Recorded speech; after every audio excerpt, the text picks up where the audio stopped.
विरोधात मोर्चा नाही, कोणाला विरोध नाही, पण मंत्री महोदया सातत्याने इथं असं होतंय की हे प्रदूषित पाणी सोडलं जातंय। आज इथं आपल्याला असं सांगितलं गेलं की 2 नंबरच्या प्रश्नामध्ये हे खरं नाही। माझा प्रश्न काय की या ठिकाणी अशा पद्धतीनं प्रदूषित हे उतरल्यामुळं तिथं उतरलं काय आपण कबूल केलं, पाणी दूषित झालं काय तर नाही सांगितलं, हे आपल्याला अधिकाऱ्यांनी माहिती दिली। ज्या गावामध्ये उतरलं त्या गावामध्ये खेड शहराला पोहोचवणारं पाणी किंवा पुरवणारं पाणी जे बोरज गाव आहे त्याचं धरण आहे मॅडम, मंत्री महोदया धरण आहे त्या ठिकाणी, आणि म्हणून हे पाणी किंवा हे केमिकल पर्क्युलेट होऊन त्या धरणामध्ये गेलं, हे माझ्या डोळ्याने मी स्वतःहून बघितलं।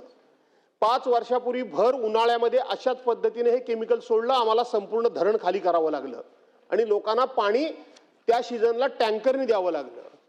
हीच कंपनी, ही जी रिव्हरसाइड कंपनी, हिने 3 वर्षापूर्वी गुहागर तालुक्यामध्ये पाबरे गावामध्ये अशाच पद्धतीनं हे केमिकल नेऊन उतरलं, तिथलं पाणी दूषित झालं 3 वर्षापूर्वी हीच कंपनी।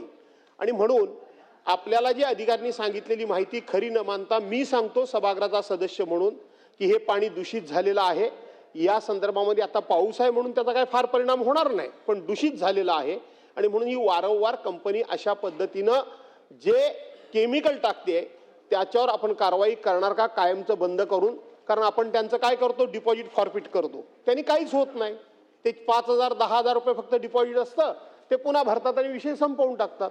आणि म्हणून याच्यावर कायमचा आळा बसेल अशा दृष्टीने आपण कठोर कारवाई कराल का? एक, आणि आता पावसाळा आहे, यंदा सुरुवातीला पाऊस पडला, अजून आता कोकणामध्ये पाऊस पडायचा आहे।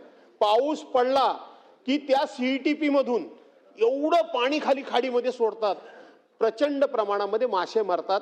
आपण ते पाणी सुटून त्या ठिकाणी अशा पद्धतीने मासे मरणार नाहीत याची सुद्धा काळजी कराल का? आणि एक मी पत्र आपल्याला देणार आहे, खात्री झाली तर काही कंपन्यांवर आपण कारवाई कराल का?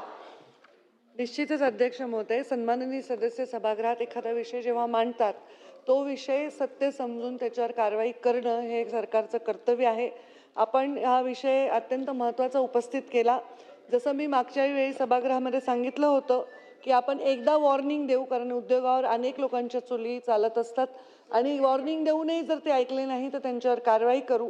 जसं आपण म्हणलो त्याचप्रमाणे, अगदी त्याचप्रमाणे आपण सुरुवातीला नक्कीच तक्रारीप्रमाणे पाहिलं तर तिथे थोडं हिरव्या रंगाचं पावडर सदृश रसायन राखेबरोबर मिसळून तिथे आढळून आलेलं होतं।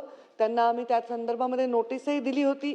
त्या संदर्भामध्ये 4-5 उद्योगांची तिथे, कारण तो केमिकल झोन आहे, पाहणी देखील करण्यात आली। त्याप्रमाणे MIDC लोटेच्या घनकचऱ्यामध्ये पण त्यांना सांगितलं की ह्याचं पृथक्करण करणं आवश्यक आहे, तसेही त्यांना नोटीस दिली। त्यानंतर 24 एप्रिल 2025 रोजी MPCBद्वारे त्यांना निर्देश देण्यात आले। मी जसं सांगितलं एकदा वॉर्निंग दिली, कारण ते आपलं कर्तव्य आहे की त्यांनी सुधारणा करावी, आणि त्याला त्यांनी जर रिस्पॉन्स केलं नाही तर 18 जून 2025 रोजी उद्योग बंद असे त्यांना आदेश देण्यात आलेले आहेत।